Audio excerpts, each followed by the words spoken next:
O ministro do Supremo Tribunal Federal, Alexandre de Moraes, autorizou hoje buscas de documentos e de arquivos digitais e determinou o bloqueio de contas em redes sociais de 8 investigados.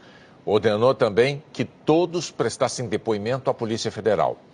Os mandados se basearam em opiniões negativas dessas pessoas sobre o STF e em ofensas à Corte. Em alguns casos, as buscas se basearam no que o STF considerou serem ameaças ao tribunal. Os policiais federais cumpriram os mandados em São Paulo, Goiás e aqui em Brasília. A TV Globo teve acesso à decisão do relator. O ministro do Supremo Tribunal Federal, Alexandre de Moraes, autorizou buscas de documentos e arquivos digitais. O despacho informa que a apuração é sobre a existência de notícias fraudulentas, fake news, denunciações caluniosas, ameaças e infrações que atingem a honorabilidade e a segurança do Supremo Tribunal Federal, de seus membros e familiares. Esse inquérito foi aberto no mês passado, por ordem do presidente do Supremo, ministro Dias Toffoli, sem pedidos de órgãos de investigação, o que é uma exceção.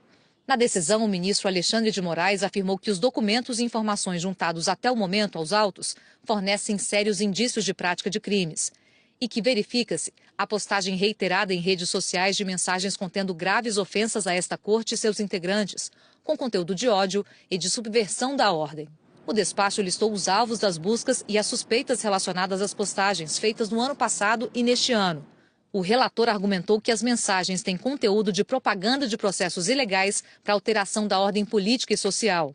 Segundo a decisão, no caso de Omar Rocha Fagundes, por exemplo, há a publicação em que se vê a seguinte frase: "O nosso STF é bolivariano, todos alinhados com os narcotraficantes e os corruptos do país.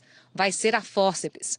Em outra postagem, segundo a decisão, Omar incita a população a impedir o livre exercício dos poderes da União, afirmando que o Peru fechou a Corte Suprema do país. Nós também podemos. Pressão total contra o STF. Segundo o ministro, ele é membro da Polícia Civil do Estado de Goiás, andando constantemente armado. Em relação a Isabela Sanches de Souza Trevisani, a decisão afirmou que ela postou nas redes sociais que se lê STF Vergonha Nacional, a vez de vocês está chegando.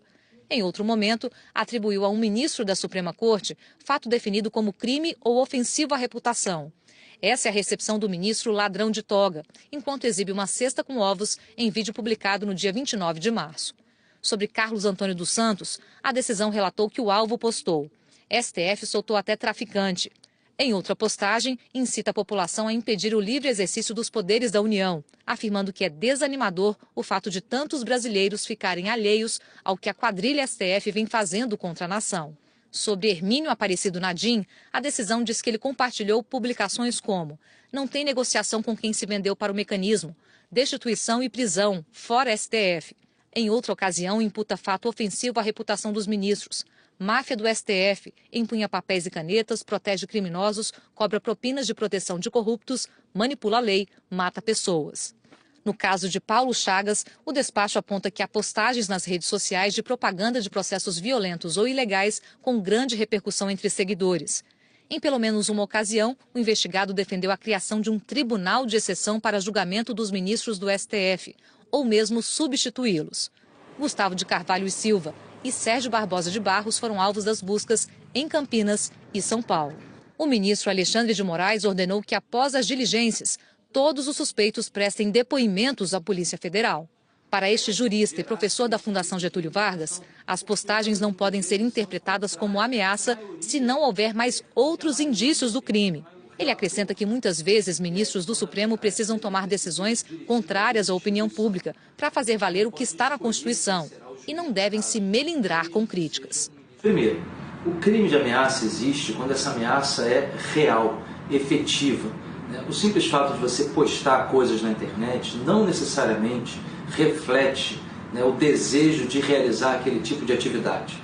Com relação a ofensas, é muito comum que funcionários públicos, políticos, juízes, estejam mais expostos a esse tipo de reclamação do público. Quando as pessoas vão ao Maracanã e xingam o árbitro, dizem que ele é um ladrão, não estão realmente querendo dizer que ele é um ladrão, estão simplesmente indignadas reagindo daquela forma. E as decisões dos juízes, as decisões dos ministros do Supremo devem gerar esse tipo de indignação, porque elas muitas vezes são contrárias ao que a maioria quer, ao que a maioria pensa, ao que a maioria entende.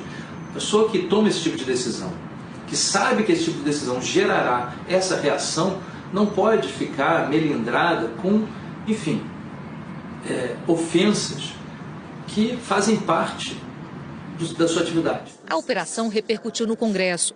O senador Randolph Rodrigues, da Rede, vê exageros do Supremo nas ações desse inquérito. É um caminho muito perigoso para a democracia brasileira. Primeiro, a Corte Constitucional, que deveria ser a guardiã da Constituição, estabelece censura a meios de comunicação, ferindo um princípio sensível da própria Constituição. Complementar a isso, o que faz? Se autoprovoca em algo inédito na história jurídica do mundo para realizar busca e apreensão àqueles que criticam. Qual vai ser o próximo passo? Fazer busca e apreensão e fechar o Congresso e procurar aqueles parlamentares que criticam o Supremo? É um caminho tenebroso para a democracia brasileira. O Senado necessita, em defesa da democracia, reagir. O inquérito foi aberto no dia 14 de março deste ano por ordem do presidente do Supremo, Dias Toffoli. A portaria que instaurou o inquérito não deixou claro o alcance da investigação e nem quais são as pessoas investigadas. Toffoli se valeu do artigo 43 do Regimento Interno do Supremo, que prevê investigações se ocorrer infração na sede do tribunal. E avaliou que os ministros têm jurisdição nacional, são ministros onde estiverem. Por isso, o inquérito podia ser aberto. De lá para cá, já houve 2 operações. A de hoje e a do dia 21 de março, com 2 buscas, uma em Alagoas e outra em São Paulo. Os alvos eram suspeitos de postagens com ofensas a ministros. A investigação vem sofrendo críticas de procuradores e juristas, que afirmam que falta delimitar o que está sendo apurado, ou seja, o objeto do inquérito, que o relator não poderia ter sido escolhido pelo presidente do Supremo, e sim sorteado, como é usual, e que o inquérito não poderia ter sido aberto de ofício, só se houvesse pedido de algum órgão de investigação.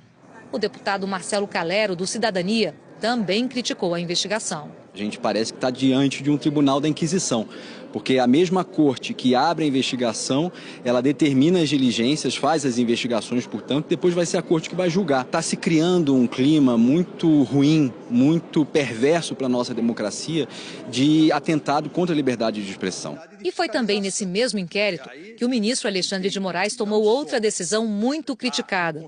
Censurou sites e mandou retirar reportagem que relatava que Marcelo Odebrecht disse que a empreiteira tratava Dias Toffoli como amigo do amigo de meu pai nos e-mails internos, sem menção a dinheiro ou a pagamentos. O ministro Alexandre de Moraes determinou a retirada da reportagem da revista Cruzoé do site, afirmando que as informações eram falsas. A revista afirmou que a reportagem se baseou em informações verídicas, que constam dos autos da Lava Jato. A TV Globo confirmou que o documento citado pela revista foi, de fato, anexado aos autos do processo. O advogado da revista Cruzoé, André Marcília, confirmou que um dos sócios da revista, Mário Sabino, foi ouvido hoje pela Polícia Federal em São Paulo, por determinação do ministro Alexandre de Moraes. Hoje à tarde, o ministro do Supremo, Marco Aurélio Mello, chamou a decisão de censura e disse à TV Globo que o Supremo sempre esteve engajado na preservação da liberdade de informação e de expressão e que a decisão do colega Alexandre de Moraes é um retrocesso e que mandar tirar do ar uma reportagem que cita integrante da corte parece atuar em causa própria e é inconcebível. Hoje, o ministro Edson Fachin, do Supremo Tribunal Federal, pediu informações ao colega Alexandre de Moraes sobre censura a sites. O procedimento de pedido de informações é praxe e está previsto em lei. Fachin pediu a manifestação de Moraes após a ação da Rede, que requereu decisão para revogar a censura. Em nota, a Ordem dos Advogados do Brasil diz que em qualquer democracia a liberdade vem atrelada à responsabilidade, não sendo crível afastar de responsabilização aqueles que, por qualquer razão ou interesse, possam solapar o correto uso da liberdade garantida para fins proibidos na legislação brasileira, mas somente após obedecidos os princípios da ampla defesa e do contraditório, dentro de um devido processo legal. E afirmou que a liberdade de imprensa é inegociável, até porque é um fundamento da democracia representativa, razão pela qual a diretoria do Conselho Federal e o Colégio de Presidentes da OAB esperam o pleno respeito à Constituição Federal e a defesa da plena liberdade de imprensa e de expressão. Paulo Chagas disse que está absolutamente tranquilo e considera que apenas expressa sua própria opinião. Em uma rede social, Isabela Sanches de Souza afirmou que é contra o que chamou de ditadura do judiciário, arbitrariedade e censura. Gustavo de Carvalho e Silva negou que tenha feito ofensas ou ameaças contra ministros do STF. Ele disse que já tinha sido intimado, prestou depoimento à Polícia Federal há 10 dias e ficou surpreso com a operação de hoje. Nós não conseguimos contato com Carlos Antônio dos Santos, Hermínio Aparecido Nadim, Sérgio Barbosa de Barros e Omar Rocha Fagundes.